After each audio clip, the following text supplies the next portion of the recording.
Hello hello hello மக்களே, இது உங்கள் லோக்கல் லேக்கா. இன்னைக்கு ஏப்ரல் 29, 2026. இந்திய வான்வெளிய பாதுகாக்கிற அந்த சூப்பர் ஹீரோ இப்ப நம்ம ஊருக்கு வந்தாச்சு பாஸ்.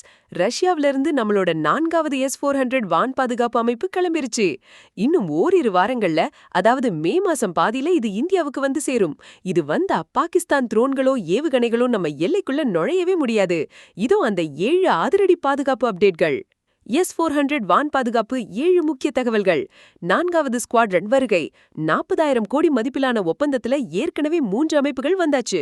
இப்போ 4வது அமைப்பு மே மாசம் வருது. 5வது அமைப்பு வர்ற நவம்பர் மாசம் வந்துடும்னு எதிர்பார்க்கப்படுது பாஸ்.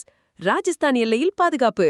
புதிதா வர்ற இந்த S-400 கேடயம் ராஜஸ்தான் எல்லை பகுதியில நிறுத்தப்பட போகுது.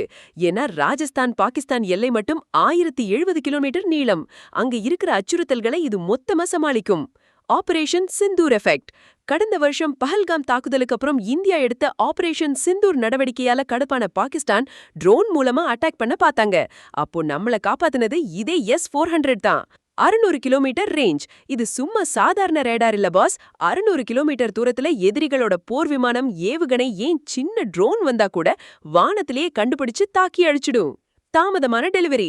ரஷ்யா உக்ரைன் போர் மற்றும் சர்வதேச சப்ளை செயின் பாதிப்பால இது வர்றதுக்கு 3 வருஷம் லேட் ஆகிடுச்சு. ஒரு வழியா இப்போ இந்தியாவுக்கு கிளம்பிருச்சுன்னு ரஷ்ய தூதர் டெனிஸ் அலிபோவ் உறுதி செஞ்சிருக்காரு. ஏற்கனவே எங்க இருக்கு? இப்ப பயன்பாட்டுல இருக்கிற 3 அமைப்புகளும் பஞ்சாப் செக்டார், சிலிகுரி காரிடார், அதாவது சிக்கன் நெக் பகுதி மற்றும் குஜராத் ராஜஸ்தான் எல்லைகள்ல இந்திய வான்வெளிய பாதுகாத்துட்டு இருக்கு. 16 வாகனங்கள் கொண்ட படை. ஒவ்வொரு S-400 ஸ்குவாட்ரனுக்கும் பின்னாடி 16 வாகனங்கள் இருக்கும். அதுல ஏவுதள வாகனங்கள், கண்ட்ரோல் ரூம், அதிநவீன ரேடார்னு ஒரு பெரிய பட்டாளமே இருக்கும் பாஸ். நம்ம நாட்டோட இந்த இரும்பு பாதுகாப்பு பார்க்கும்போது நம்ம தளபதி விஜய் சார் சொன்ன அந்த மாஸ் டயலாக் தான் ஞாபகம் வருது பாஸ். உள்ள வரதுக்கு முன்னாடி ஒரு தடவை யோசி, ஏன்னா உள்ள வந்தா வெளிய போக முடியாது. இப்போ S-400 இருக்கிற இடத்துல எதிரிகள் வந்தா அவங்க கதி அதோ கதி தான் பாஸ். S-400 வந்தா பாகிஸ்தான் அச்சுறுத்தல் மொத்தமா முடிவுக்கு வருமா, இல்ல சீன எல்லையிலயும் இதை நிறுத்தணுமா? உங்க கருத்து என்ன? கமெண்ட் பண்ணுங்க. இந்திய பாதுகாப்பு மற்றும் சர்வதேச ஆயுத ஒப்பந்தங்கள் குறித்த அப்டேட்டுகளுக்கு தொடர்ந்து இணைந்திருங்கள். ஸ்டே டியூன்ட் வித் பிராண்டி செய்திகள். Stay tuned. உண்மையை லவுடா சொல்லுவோம், குயிக்கா சொல்லுவோம்.